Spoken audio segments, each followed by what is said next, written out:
ഇന്ന് നമുക്ക് കുറച്ച് കൊഞ്ചായിരുന്നേ കിട്ടിയത്. ഇവിടെയൊക്കെ കൊഞ്ചെന്ന് പറയും, ചില സ്ഥലങ്ങളിലൊക്കെ ചെമ്മീനെന്ന് പറയും.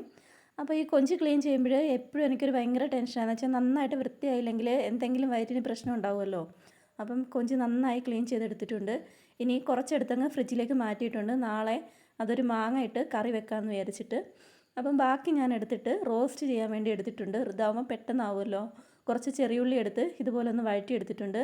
അതിലേക്ക് കുറച്ച് ഇഞ്ചി വെളുത്തുള്ളി ചതച്ചതും പച്ചമുളകും കൂടി ചേർത്ത് നന്നായി ഒന്ന് വഴറ്റിയെടുത്തതിന് ശേഷം പൊടികളായിട്ട് മസാല, മുളക് പൊടി, മല്ലിപ്പൊടി ഇത്രയും ചേർത്ത് അതെല്ലാം ഒന്ന് മൂത്ത് വരുമ്പോഴേക്കും കുറച്ച് തക്കാളി കൂടെ ചേർത്ത് ഒന്ന് വഴറ്റിയിട്ട് നമ്മുടെ ഈ കൊഞ്ച് അതിലേക്ക് അങ്ങിട്ട് നന്നായി ഒന്ന് ഇളക്കി കൊടുത്ത് അധികം വെള്ളം ചേർക്കേണ്ട, കുറച്ച് വെള്ളം മാത്രം ഒഴിച്ച് ഒന്ന് അടച്ച് വെച്ച് വേവിച്ചെടുത്താൽ കൊഞ്ചിലെ വെള്ളവും കൂടി ഇറങ്ങി ഇതുപോലെ നല്ല കുഴഞ്ഞൊരു പരുവത്തിൽ കിട്ടും. അതിനിടയ്ക്ക് കുറച്ച് ഉപ്പ് ചേർക്കാൻ മറക്കരുത് കേട്ടോ.